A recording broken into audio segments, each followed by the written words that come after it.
Welcome to Aaron Mahnke's Cabinet of Curiosities, a production of iHeartRadio and Grim and Mild. Our world is full of the unexplainable. And if history is an open book, all of these amazing tales are right there on display, just waiting for us to explore. Welcome to the Cabinet of Curiosities.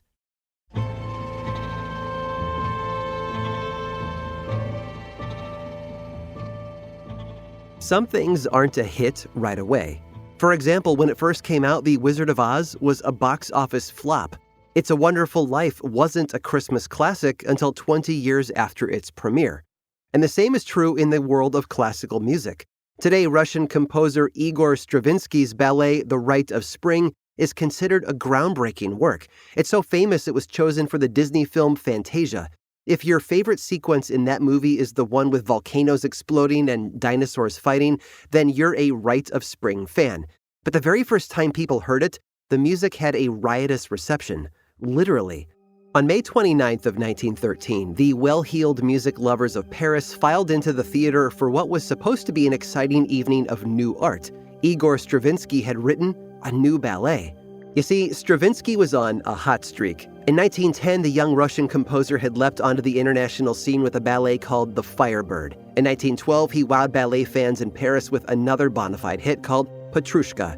And so that night in 1913, the theater was buzzing, not only about Stravinsky's new music, which was rumored to be unlike anything they had ever heard before, but about the dancing. You see, Stravinsky had partnered with Vaslav Nijinsky, a provocative choreographer with new modern ideas about what ballet could be. As the lights dimmed and the orchestra warmed up, the Parisians settled in for a night of culture. This time, Stravinsky was trying something new. He knew France viewed his native Russia as a backwards, primitive place. He also knew that he could capitalize on that. So he and Nijinsky had come up with a ballet set in pagan Russia, where peasants did folk dances and sacrificed virgins to the gods. It would play right into Parisian stereotypes about Russia, which would send Stravinsky laughing all the way to the bank. What the audience didn't know was the chaos happening behind the scenes. The first sign that something was amiss was when Stravinsky played his new score for the head of the ballet company. After just a few measures, the man stopped Stravinsky to ask, "Will it last a very long time this way?" During the first run-through, the musicians kept stopping to tell Stravinsky that they must have made a mistake in their score. He assured them that no, everything was written just as it was supposed to be. At this, the musicians exchanged glances. Stravinsky, the genius, had gone stark raving mad.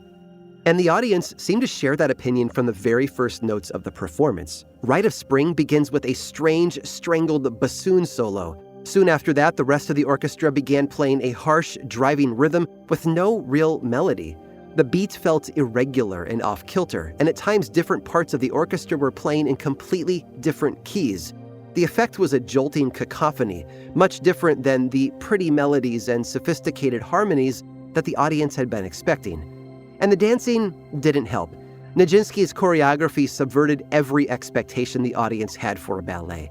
Instead of long lines and turned-out feet, the dancers kept their elbows and knees at sharp angles. Rather than leaping across the stage, they hopped in place. And instead of tutus and tights, they wore long, shapeless dresses and cloaks.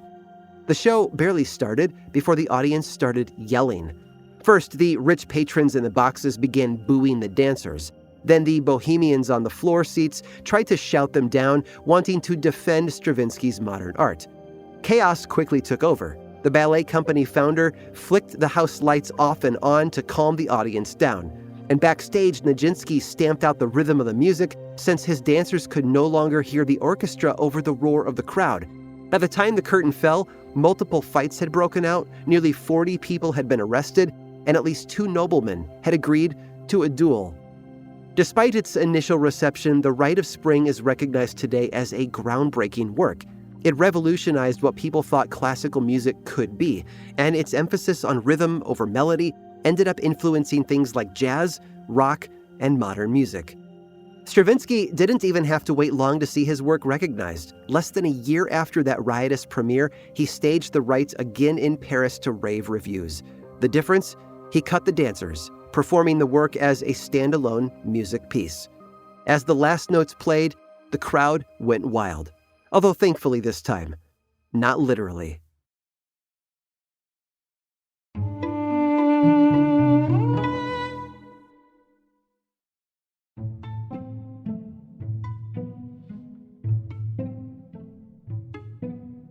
If you are from pretty much any big city, but especially New York, you probably have heard legends about alligators in sewers. Locals will be quick to explain that the reptiles started off as baby pets that were flushed down toilets when they got too big. Don't worry though, we can confirm it's just an urban legend. Unless you're in Florida, in which case all bets are off. As it turns out, myths about sewer-dwelling creatures have been around for centuries, even if they've changed shape and location along the way. In Victorian England, for example, people told haunting tales of the black swine of Hampstead. According to legend, the monstrous feral swine survived on rats and the corpses of plague victims, leading it to develop a taste for human flesh. These kinds of folktales can tell us a lot about the way that we view sewers. They're mysterious, subterranean spaces, dark, dangerous, and of course, filthy, a place for discarded refuse and nightmarish monsters. But that's not the only way to look at them. And if we go back a bit further, we'll find the mother of all sewer myths is not a monster, but a goddess. Her name was Closina, which roughly translates to the purifier or the cleanser. At the start, she was most likely a minor Etruscan goddess, the deity of a single brook or stream in swampy western Italy. When the early Romans arrived and took over the area, they dredged her stream and laid down stones, turning it into a drainage canal. This open ditch carried storm water to the nearby Tiber River, and it allowed Romans to transform an uninhabitable marsh into useful land.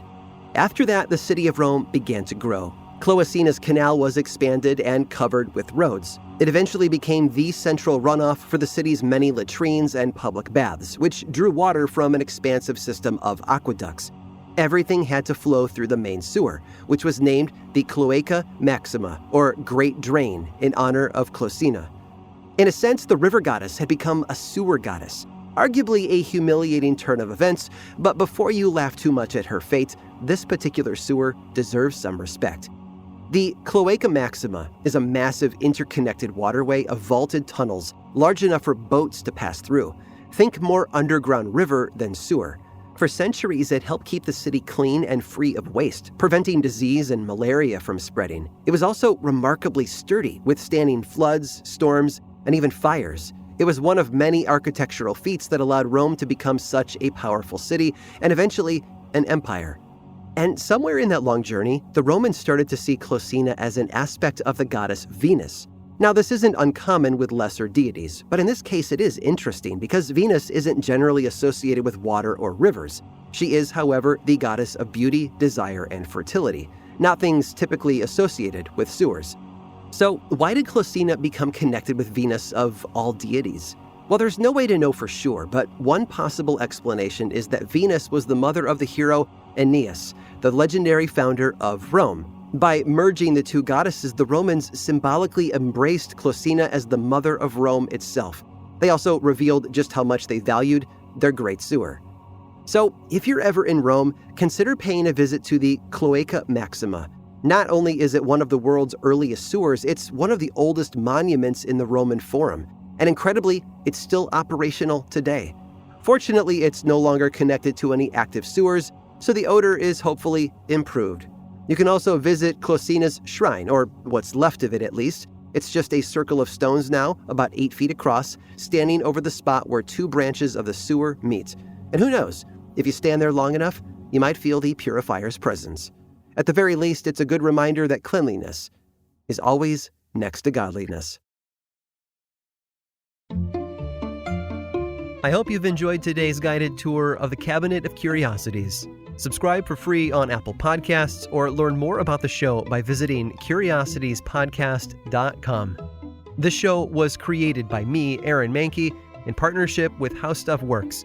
I make another award-winning show called Lore, which is a podcast, book series, and television show, and you can learn all about it over at theworldoflore.com. And until next time, stay curious.